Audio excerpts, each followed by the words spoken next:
e senhores, boa tarde.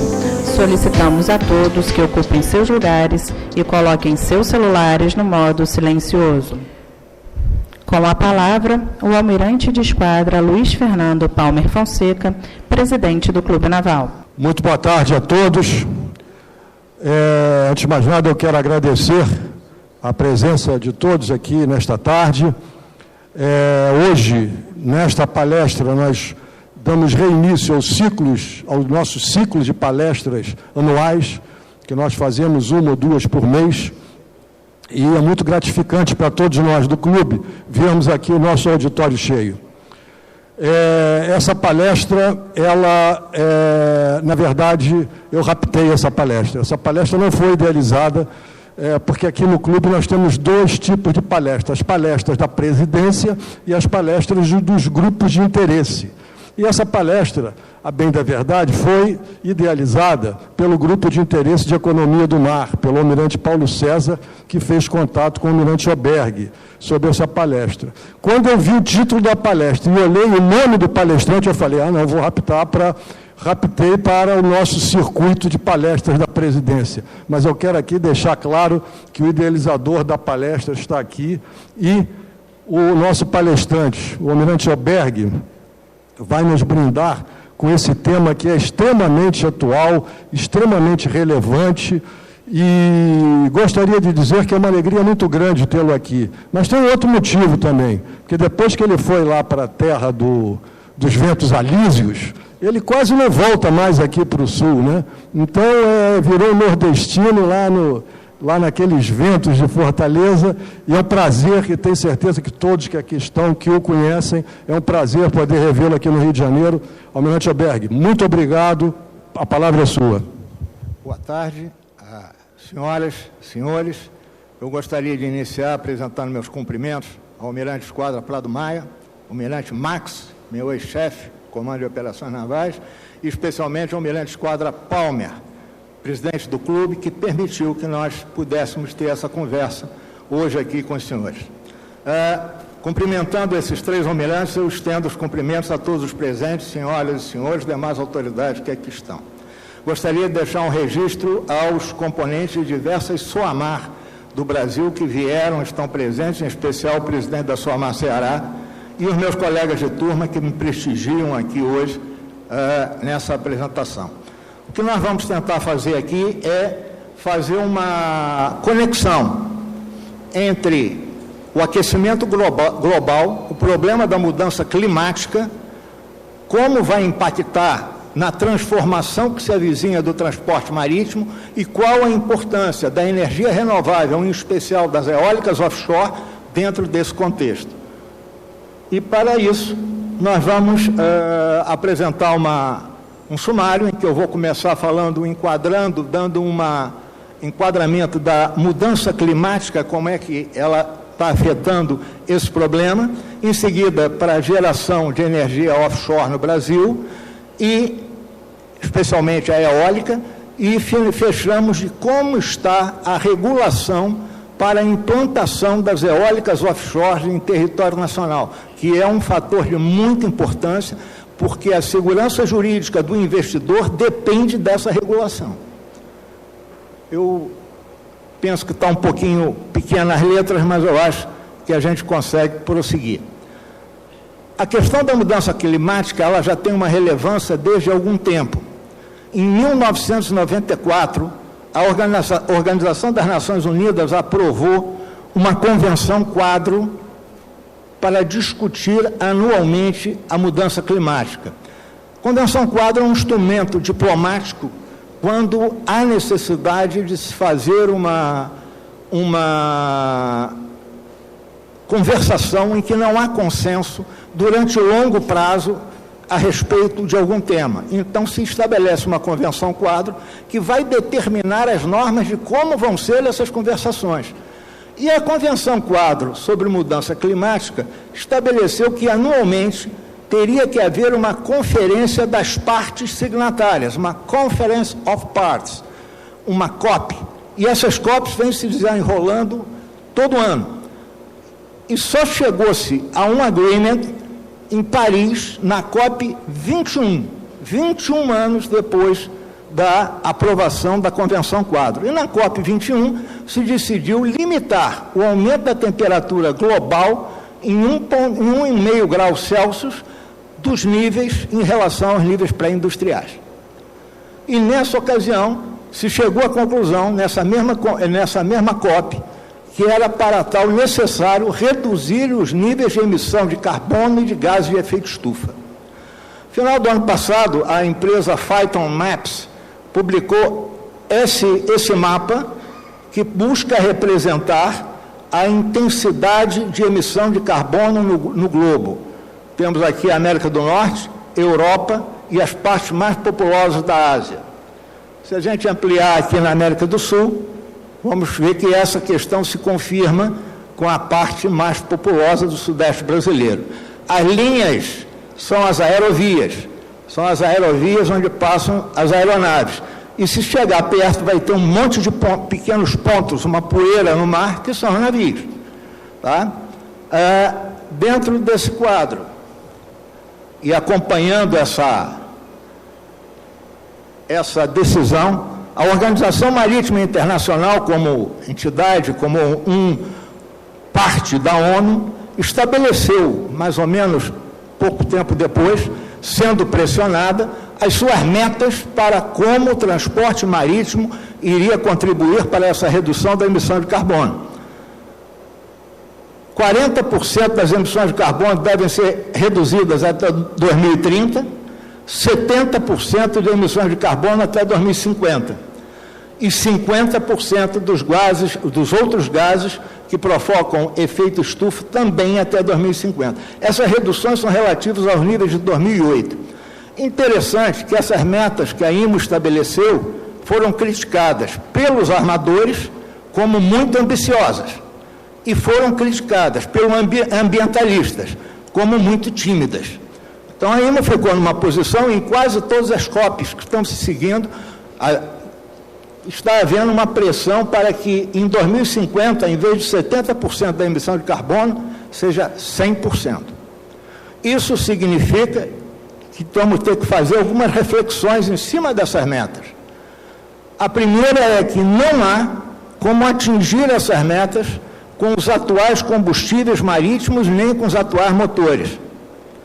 Eu gostaria de lembrar aos senhores que a última vez que o transporte marítimo teve que ter uma mudança tão radical de combustível e forma de propulsão foi quando se passou da vela para o vapor.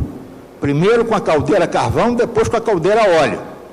E assim mesmo, estava se saindo da propulsão à vela para um único combustível. Os senhores vão ver que, no momento, há uma disputa entre diversos combustíveis que não tem rede de distribuição de como isso vai se dar. Então, essa é a primeira reflexão que nós podemos fazer. Não há como atingir com os combustíveis e os motores atuais. Os novos combustíveis são mais caros, precisam de tecnologia para viabilizar alguns deles e para baratear o seu custo. E não há rede de distribuição estabelecida. Então, há necessidade de investimento e ações para, ao longo do tempo, viabilizar os novos combustíveis. Não existe previsão de quando voltará a haver uma estabilidade, como nós temos a estabilidade hoje com hidrocarbonetos. Um armador ele consegue reabastecer seus navios praticamente em qualquer ponto das suas rotas naturais. Então, essas são algumas reflexões que nós estamos devendo fazer, porque o preço disso daí pode ser uma desestabilização no frete marítimo, que teria consequências bastante sensíveis em todo o comércio internacional. Esses são os combustíveis que estão disputando espaço para substituir o hidrocarboneto. Primeiro, o gás natural, o LNG. Ele, quando queima, emite carbono, mas emite menos que o diesel marítimo, emite menos que o bunker, então ele está sendo considerado como um combustível de transição. E depois passamos para os combustíveis ricos em hidrogênio, metanol, amônia e o próprio hidrogênio verde. O hidrogênio é hidrogênio, ele vai ser colorido, vai ter cores em função da forma com que ele é obtido. O hidrogênio é verde, porque ele está sendo utilizada energia renovável, energia verde, para a eletrólise da água e se obter a molécula do hidrogênio. Junto com eles existem o biodiesel, o óleo vegetal direto, o óleo vegetal hidrotratado e o óleo de pirólise hidrotratado. Todos esses combustíveis estão sendo considerados como possíveis combustíveis marítimos dos próximos anos. Deve ser considerado que um dos principais armadores do mundo, a empresa Maersk, nas suas próximas contratações para construções de novos navios, está dando ênfase ao metanol, especialmente para navios conteneiros. Então, essa é exatamente ao encontro daquilo que eu tinha dito. Vai precisar levar algum tempo para que se tenha uma estabilização, qual é o combustível que vai vencer, como será a sua rede de distribuição, como isso vai funcionar. Dentro desse quadro, na COP26, COP21, agora COP26, em 2021 em Glasgow, na Escócia, alguns países, numa localidade próxima a Glasgow, Clydebank, emitiram uma declaração criando corretores verdes, já preocupados com a questão da distribuição do combustível. O que vem a ser um corredor verde é uma rota marítima com emissão zero de carbono entre 2 ou mais portos. E por que precisa fazer isso? Para ter o combustível que foi escolhido. Se eu vou fazer um corredor verde de metanol, os 2 portos envolvidos no corredor verde terão metanol para fornecer os navios. Então, essa é uma importância muito grande. Quem assinou a declaração de Clydebank? Os países que estão aqui embaixo. Eu não estou acertando isso aqui. Mas é importante notar que da América do Sul, só o Chile assinou a declaração de Clydebank. Entretanto, os países dos principais portos do mundo ocidental assinaram a declaração de Clydebank. E ela dizia algumas outras coisas que nós podemos ver mais adiante. O que a declaração de Clydebank esperava? A implantação de 6 corredores verdes, pelo menos, até 2025. Eu diria que essa meta está em vias de ser atingida. Roterdã aderiu e já estabeleceu um memorando de entendimento com portos da Noruega, da Espanha e de Portugal. Semana passada, se não me engano, o Porto de Los Angeles informou que assinou memorando de entendimento com Tóquio e Yokohama para estabelecer corredores verdes. E já o tinha assinado com Singapura e Xangai. E aí começamos a ter um outro fenômeno que o mundo está se ajeitando com os corredores verdes. Ao fazer um acordo de corredor verde entre Los Angeles e Xangai, observamos que, primeiro, a China não firmou a declaração de Clydebank. Então, o que se passa é que esses acordos não estão sendo feitos entre países, estão sendo feitos entre administrações portuárias dos portos diretamente, para obter um investimento e estabelecer a garantia que, se realmente o fluxo comercial for ditado por novos combustíveis e corredores verdes, esses portos não ficarão à margem desses fluxos. A IMO, coerente com isso, estabeleceu que espera que até 2026 existam navios independentes, cada um navegando de forma independente com novos combustíveis. E que até 2030 existam frotas especializadas em determinado combustível em corredores verdes. Então, há todo um movimento que até o momento está aparecendo, não sei se já chegou a um ponto de irreversibilidade, mas que provavelmente vai conduzir o fluxo comercial dos próximos anos. Interessante que os portos de um corredor verde também terão que ser verdes. Isso tem um impacto no Brasil muito grande. Eu queria chamar a atenção dos senhores, entre 2019 e 2021, eu fui presidente da DOCAS do Rio Grande do Norte. A carga principal do Porto de Natal são frutas frigorificadas. Chegam em contêineres de 40 pés frigorificados para serem exportados para a Europa. Um contêiner, um caminhão, a diesel, uma carreta. Não há ferrovia. Então, se eu tenho uma movimentação de exportação de 600 contêineres por semana, significa que, no mínimo, eu vou ter 600 carretas a diesel trafegando no porto. Se eu quero que o meu porto vire verde, isso não pode mais acontecer. Eu vou ter que arranjar um transporte elétrico e elétrico verde. Não pode ser um carro a bateria que eu vá reabastecer ele na rede elétrica normal, porque a rede elétrica de distribuição do país é cinza, não é verde. Tá? Então, essa é uma questão que a ANTAC, já preocupada com isso, divulgou o Guia de Avaliação de Riscos Climáticos e o Índice de Desempenho Ambiental para os portos cumprirem.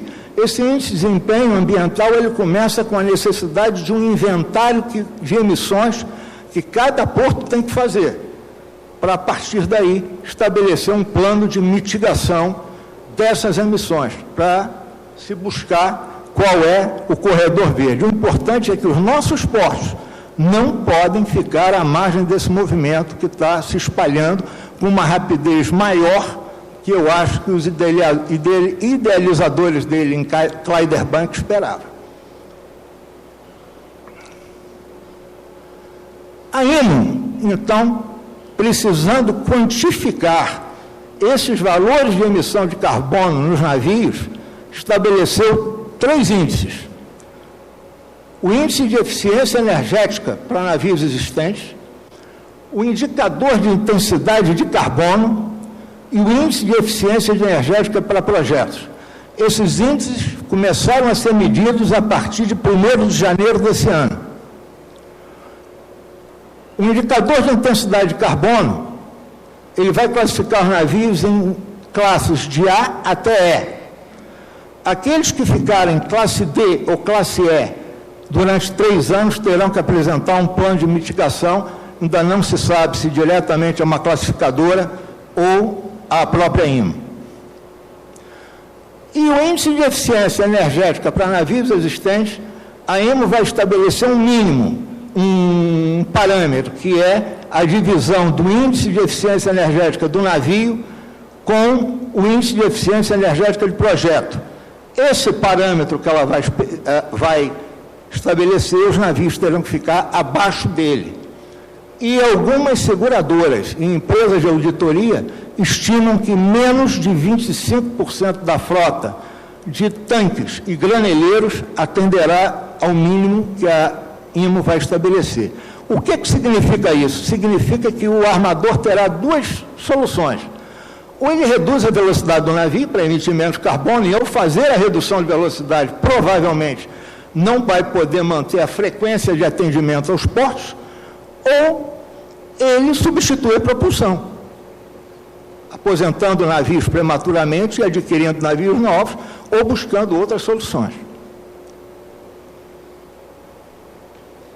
Deixa eu voltar aqui. E, nesse momento, a gente entende a importância que tem a modificação do combustível e a dependência dos novos combustíveis e novos modelos de propulsão de energias verdes.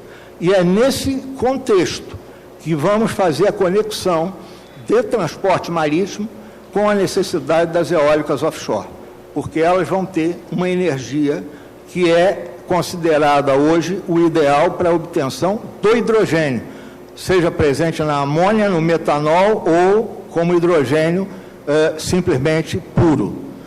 Então, nesse momento, a gente sai da parte de mudança climática e vamos entrar na situação das offshore, das eólicas offshore no Brasil. O Brasil gera, por todos os meios que ele tem, hidrelétricas, termoelétricas, cerca de 200 gigawatts-hora, normalmente. Flutua um pouquinho, às vezes dá 195, 190, mas esse aí, a ordem de grandeza é essa. Desses, 22 gigawatts são de eólicas onshore, principalmente no Nordeste brasileiro. Aerogeradores terrestres. A empresa de pesquisa energética, uma empresa estatal supervisionada pelo Ministério de Minas e Energia, estima que nas áreas que a plataforma continental permite e que há vento, há um potencial de 700 gigawatts a ser explorado, ou seja, 3,5 vezes aquilo que o Brasil produz hoje. Tá? Em face disso, há um interesse muito grande de empreendimento, de empreendedores nesses projetos. Assim, existem 70 projetos no IBAMA para instalação de campos offshore no Brasil, num total de 176 gigawatts. Isso não significa que todos esses campos passarão a existir. É a vontade de empreendimento que existe, e como não havia um quadro legal, um pipeline de projetos para seguir, eles foram para o meio ambiente, porque certamente necessitariam do aval do IBAMA. Por gentileza, pode puxar. Eu vou apresentar para os senhores um documento do IBAMA com os projetos na costa brasileira de dezembro do ano passado. Deixa ampliado como estava, senão ninguém vai conseguir ver. Tá?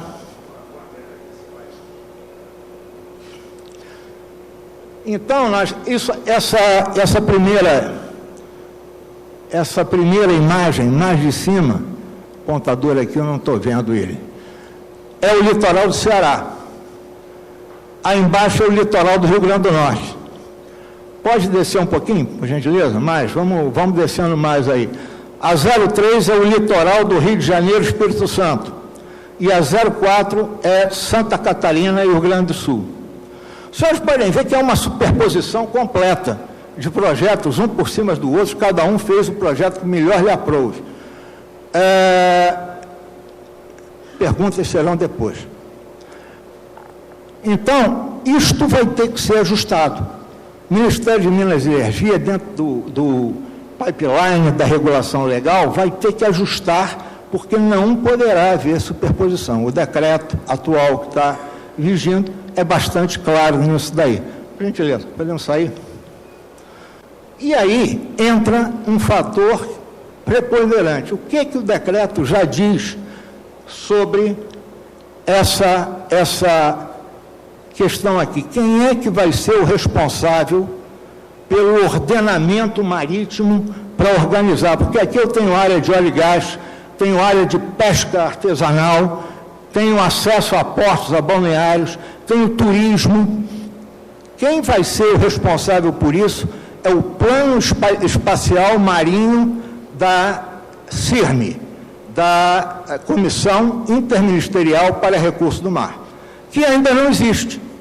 Então, os senhores, quando acessarem a legislação, vão ver que, principalmente, a Portaria 52 do Ministério de Minas e Energia, ela vai se referir com muita frequência ao Plano Espacial Marinho, mas vai colocar um parênteses como se fosse um mantra doado, quando existir. E esses projetos vão começar a tramitar antes que o PEN exista. Então, eu acho que vai ser necessário uma certa coordenação entre os órgãos envolvidos para organizar essa situação. Os Estados Unidos criou uma agência civil, o Bureau of Ocean Energy Management, BOEM, que é quem faz essa ordenação. E essa aqui é a ordenação do Golfo do México. Os senhores podem ver as lanes do tráfego aquaviário, acessando portos, baías, balneários e tudo, e as áreas em amarelo são as áreas que ele está determinando para eólicas offshore. O nosso ordenamento vai ter que chegar a algo parecido a isso. E vamos começar a ter outras implicações. Quem fiscaliza? Porque isso aí tem uma quantidade, principalmente no Nordeste, de pescadores artesanais nessa região, muito grande. Então, aqui eu estou abrindo um pouquinho aquele documento inicial do IBAMA, para a gente conversar sobre o aerogerador em si. Entender o que é um aerogerador offshore fixo, não flutuante, porque há muitas pessoas que conversam comigo que dão a entender que é muito fácil se colocar um aerogerador desse tipo no mar. Então, nós temos primeiro explodido os 9 projetos da costa do Rio Grande do Norte, e em seguida temos 21 no Ceará, 4 no Piauí, 1 no Maranhão, 4 no Espírito Santo, 9 no Rio de Janeiro, 21 no Rio Grande do Sul e 1 em Santa Catarina, um total de 70 projetos.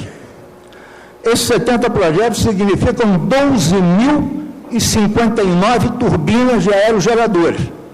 Já temos aí um problema de cadeia de suprimento.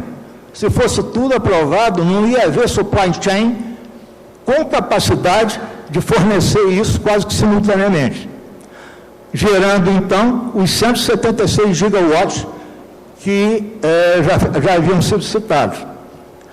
Nós podemos ver aqui agora, nas turbinas, os aerogeradores, que eles são de grande potência. O menor deles é de 12 gigawatts. A maioria deles será o de 15 gigawatts e já tem o de 20 gigawatts, que é o maior do mundo. E eu chamo a atenção para esse número aqui. V236, 15 megawatts. O V é o fabricante. O 236 é o diâmetro do rotor do aerogerador. Então, o rotor do aerogerador terá 236 metros de diâmetro. O de 20 gigawatts são 265 metros de diâmetro. Então, a gente tem uma outra pergunta, tá bem, quanto pesa essa turbina? Essa turbina do WEC 265, de 20 megawatts, quanto que ela pesa? 700 toneladas. Então, eu vou ter que colocar uma nacelle de 700 toneladas em cima de um pilar com quase 200 metros de altura. Então, começamos por aí. Essa é a evolução dos aerogeradores até 1980.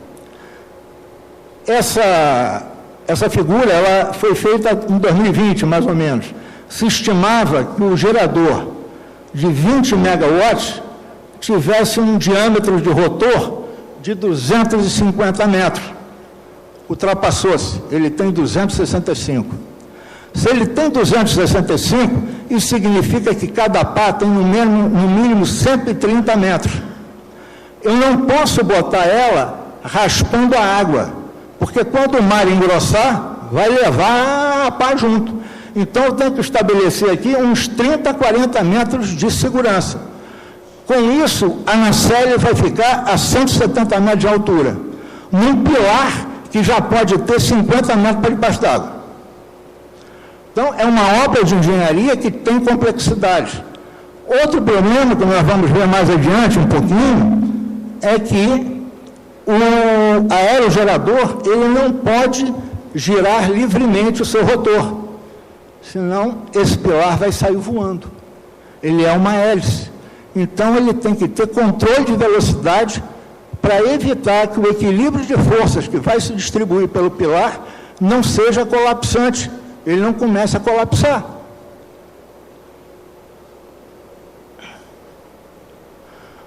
Para a construção desses aerogeradores foram desenvolvidos 4 classes de navio. Os Wind Turbine Installation Vessel, Foundation Installation Vessel, Service Operation Vessel e Wind Support Vessel. Cada um tem as suas características específicas e são bastante diferentes daqueles que são usados para óleo e gás. Aqui é um instalador de turbinas, e os senhores podem ver, para ele ter, esse instalador está sendo construído pela Keppels americana, e ele não pode, ao içar a nacelle para botar na ponta do pilar, ter oscilação, o navio não pode balançar. Então ele tem que transformar numa plataforma, ele tem 4 patas que vão arriar, vão levantar o navio e ele vai virar uma plataforma. Quais são as dimensões desse navio? Estamos falando de 200 metros de comprimento, 60 metros de boca, tripulação 200 homens. Tá? O guindaste tem 140 metros de lança e uma capacidade de içamento de 2.000 toneladas. Então, não é alguma coisa simples. Quantos navios desses nós temos hoje operando no mundo? Não chega a 20. Então, esse é outro gargalo da supply chain. Eu tenho instalação hoje, ocorrendo, offshore, de eólicas na costa leste americana, na costa oeste, no Mar do Norte, na Ásia e no Japão. Já não há disponibilidade no mercado, só novas construções. Então, aí nós temos mais um problema. Esse é o que faz a fundação. É o tipo de navio, tem um guindaste diferente, tem uma disposição diferente para introduzir e firmar as jaquetas no fundo do mar. Esse é o navio de apoio, é o suporte vessel. Então, os senhores vão ver que... Deixa eu voltar aqui. Nesse navio de apoio, tem essa espécie de mastro, que é um elevador com uma prancha de altura variável, para facilitar a passagem de pessoas e material para as bases dos aerogeradores.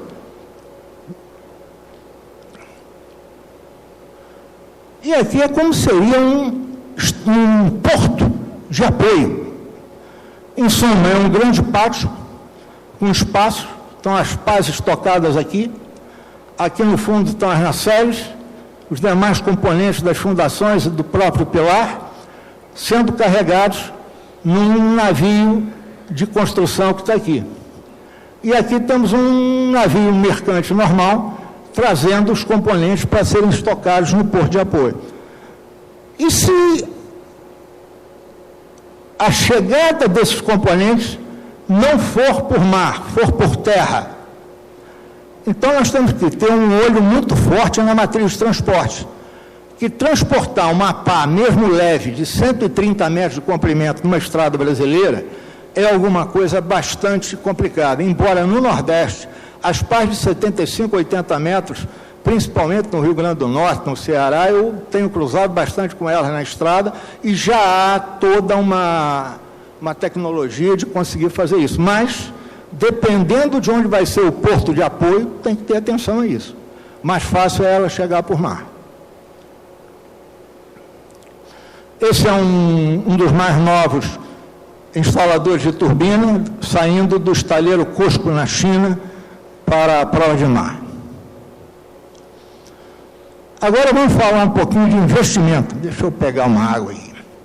A EP, empresa de pesquisa energética, estabeleceu que para uma eólica onshore, em terra, ela estima um CAPEX, um investimento inicial, da ordem de 1,06 milhão de dólares por megawatt. Então, se eu vou instalar um aerogerador de 8 megawatts, se estima que vai se gastar 8 milhões de dólares por torre.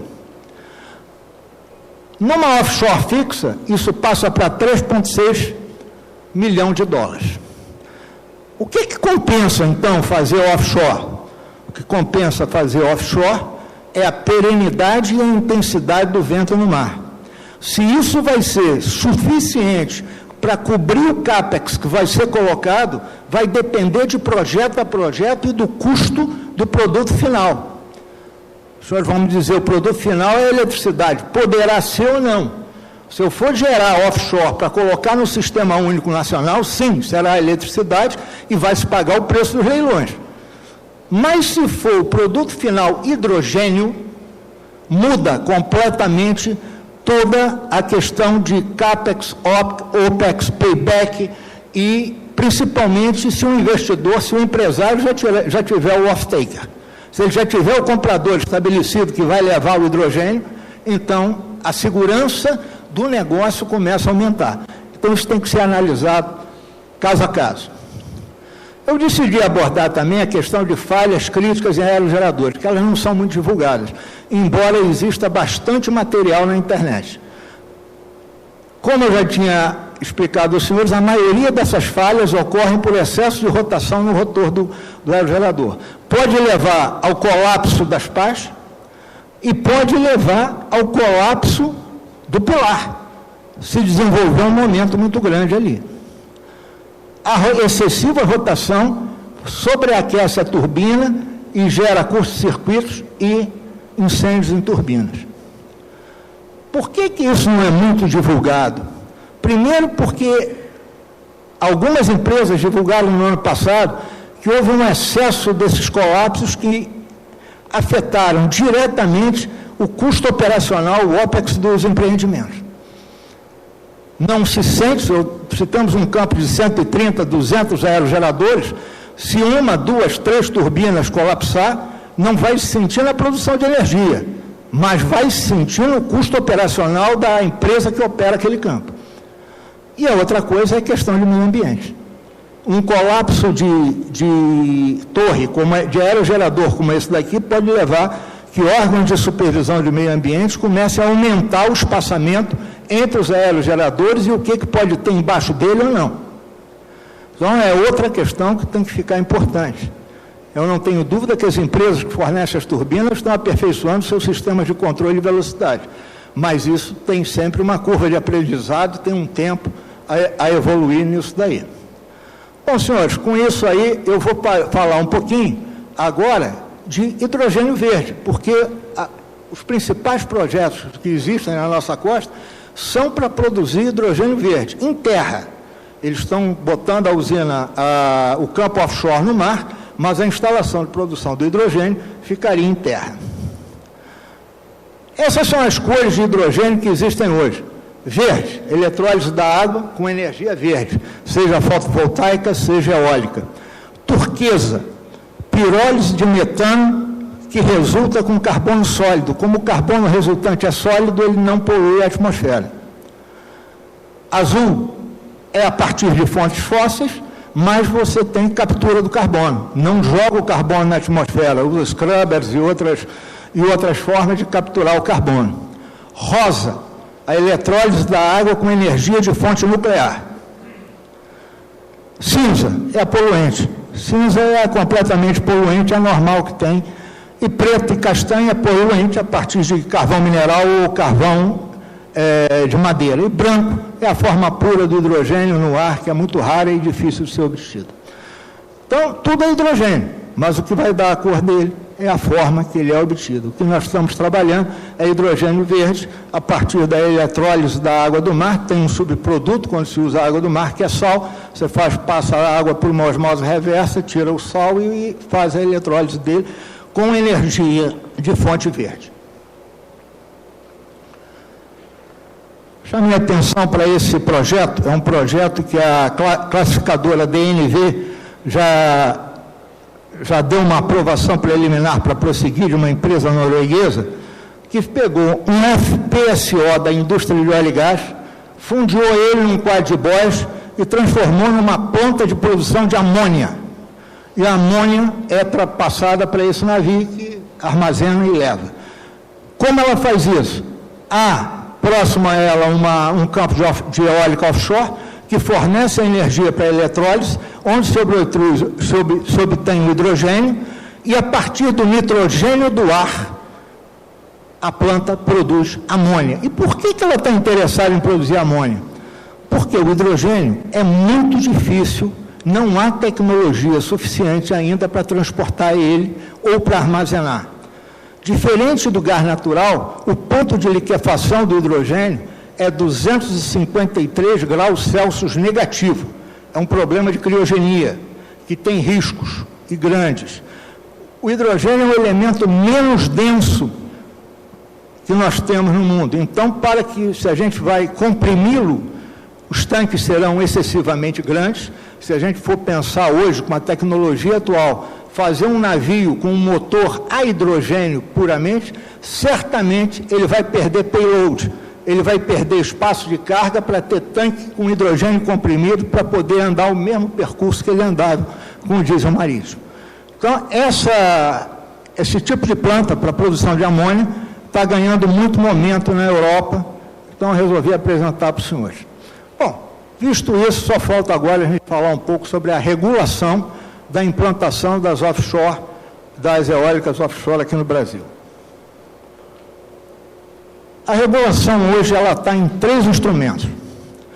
O decreto 10.946, que foi publicado em 25 de janeiro de 2022, a portaria número 52 do Ministério de Minas e Energia, de 19 de outubro de 2022, que regula a seção onerosa prevista no decreto 10.946, mas só regula a seção onerosa.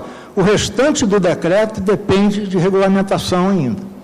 E a portaria interministerial número 3, de 19 de 10 de 2022. Essa portaria interministerial é o seguinte: o decreto estabelece que todos os documentos de quem pedir autorização para implantar um campo tem que ficar num portal, tem que ser em forma digital e apresentados num portal único. Então, a portaria número 3, interministerial, entre o Ministério das Minas e Energia e o Ministério do Meio Ambiente, estabelece o portal único em que os documentos devem ser apresentados. Ela é muito simples. A última informação que eu tenho, até um mês e pouco atrás, é que o portal ainda não estava ativo. Eu não sei se nesse meio tempo alguma coisa evoluiu. E há um projeto de lei, o 576 de 2021, que é o Marco Regulatório da Energia Offshore, Eólica e Fotovoltaica, de autoria do senador Jean Paul Prats, pelo Rio Grande do Norte, que chegou a ser aprovado no Senado e foi encaminhado à Câmara dos Deputados, e lá se encontra. Ele, na Câmara, deve ser pensado um outro projeto de lei, o 11247 de 2018. Então, certamente, haverá modificações no original na Câmara, e ele deverá retornar ao Senado para ser votado novamente. A questão é que, se esse projeto de lei for modificado e ficar alguma coisa bastante divergente do decreto e da portaria que já estão em vigor, nós voltamos à estaca zero na regulação. E é importante colocar aí dois fatores novos que chegaram. A mudança de governo. O governo anterior montou o decreto e a portaria pensando no investimento privado para fazer as eólicas offshore. É fundamental que essa filosofia seja mantida no projeto de lei 576 e nas demais partes de regulação, de regulamentação do decreto 10.946. E qual é o outro ponto? Que entrou mais um player no mercado, que eu não sei como vai ser a agressividade da atuação dele, a Petrobras. A Petrobras assinou um memorando de entendimento com a empresa Equinor, que tem diversos projetos colocados naquele conjunto do IBAMA, em diversos locais, para entrar na área de energia do offshore também.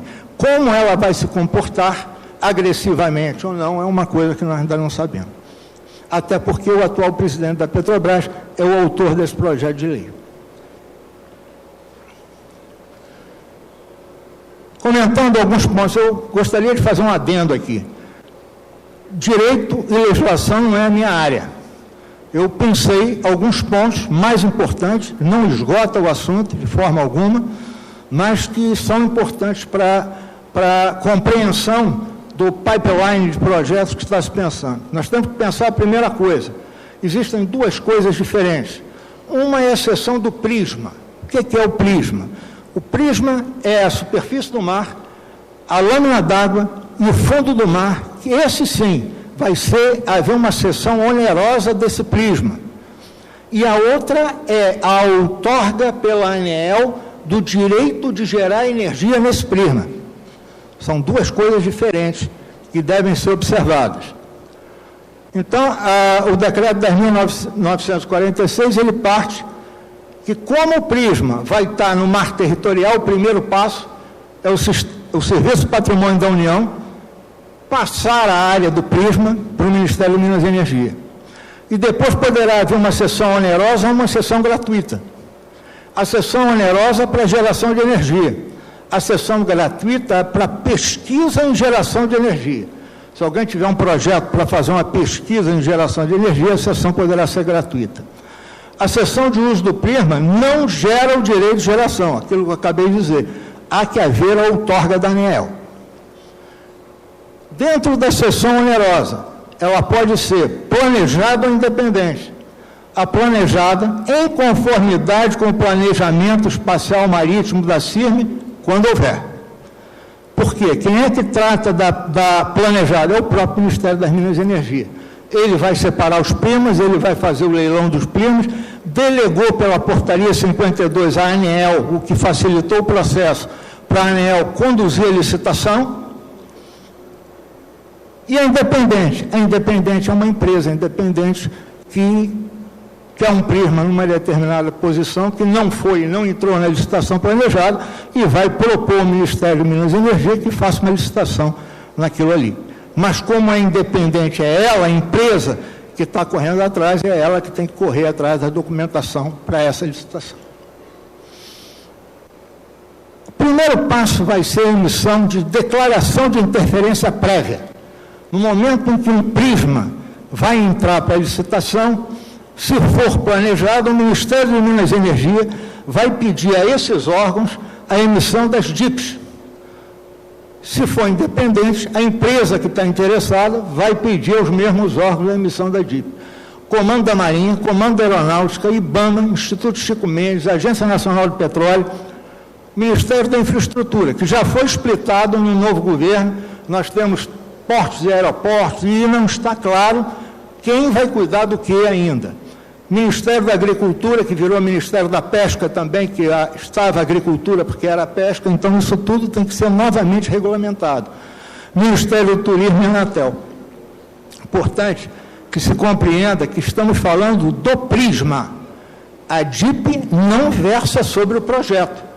O projeto, caso da Marinha, depois que o nosso empreendedor assinar o contrato de cessão onerosa, receber o prisma, este contrato é o iniciante para ele obter licença de construção. Aí sim, ele tem que apresentar o projeto com todo o detalhamento que cada órgão decidir.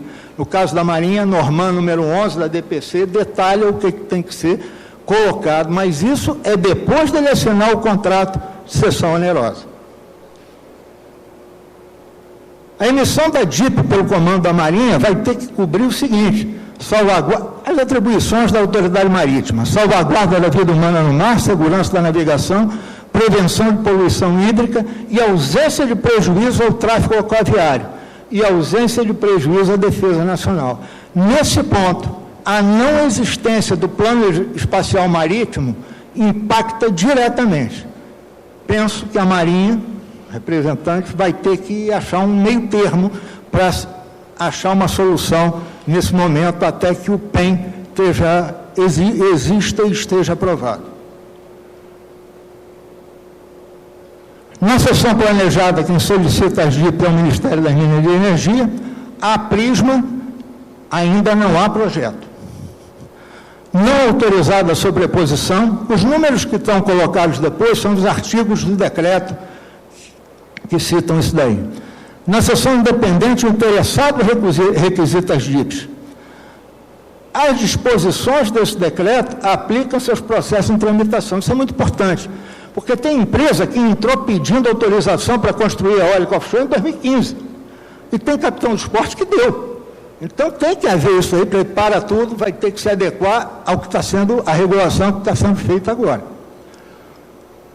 Todos os documentos em meio digital e colocados em plataforma única é a portaria interministerial que eu citei antes.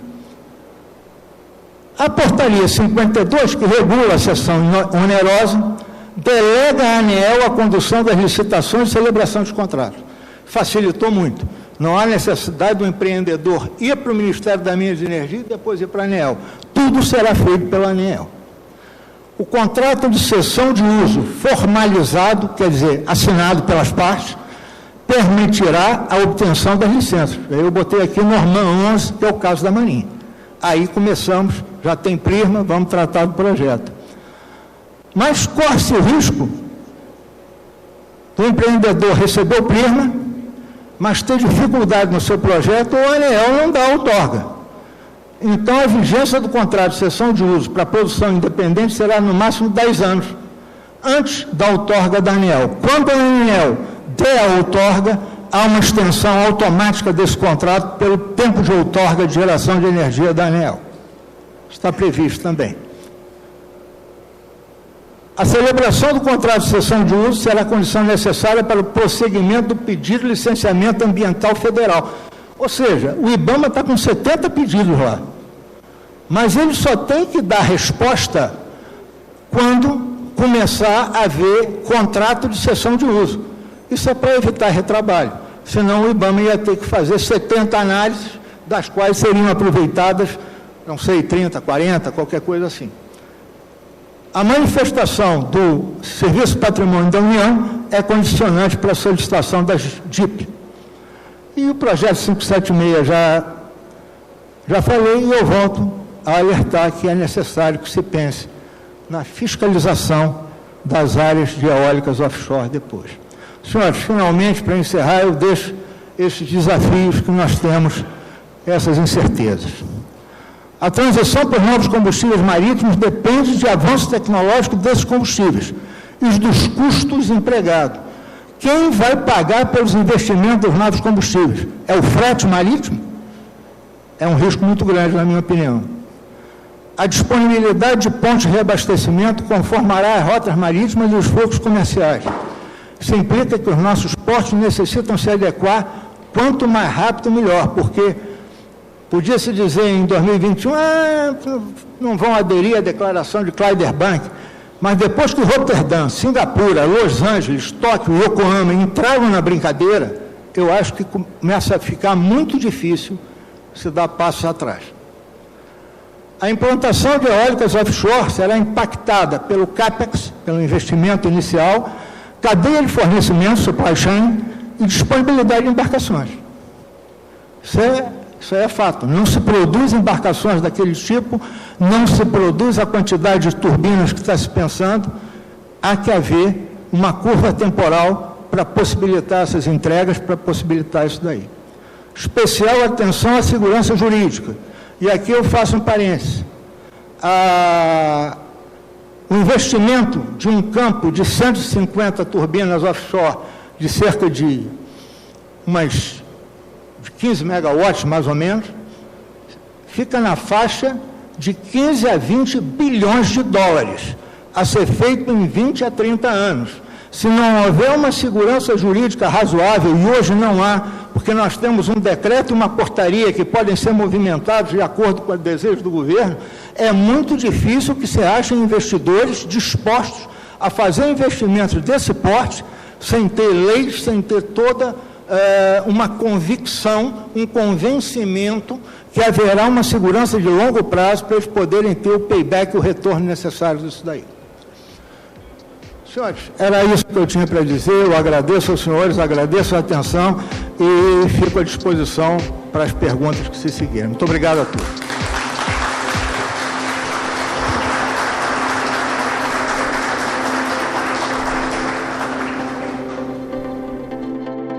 Almirante Alberto, eu tenho certeza que eu falo de todos ao parabenizá-lo por essa apresentação tão completa, tão cheia de detalhes, tão rica em conhecimentos e tão oportuna do momento em que nós vivemos. Eu, particularmente, gostaria de dizer que da última vez que nós nos encontramos, eu acho que você não sabia nada disso.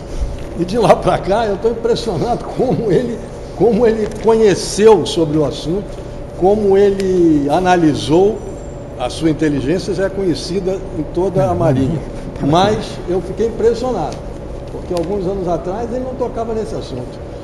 Berg, meus parabéns.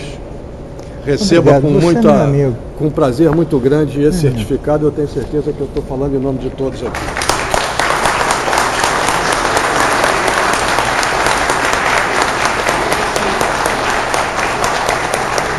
Senhores, eu só queria agradecer ao Almirante Palmer, disponibilidade, uma vez mais ao Almirante Paulo César que me convidou, e principalmente agradecer às senhoras e senhores que tiveram a paciência de perder essa tarde me escutando aqui falar algumas coisas sobre essas eólicas. Para mim foi uma honra muito grande, até porque eu comentava com o Almirante Palmer alguns minutos antes da palestra, disse, atenção que o auditório que está sentado aí não é leigo.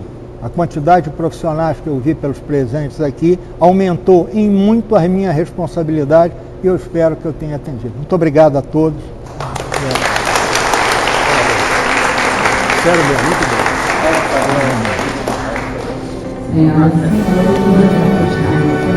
Presidente do cluster do Rio de Janeiro é importante. Obrigado.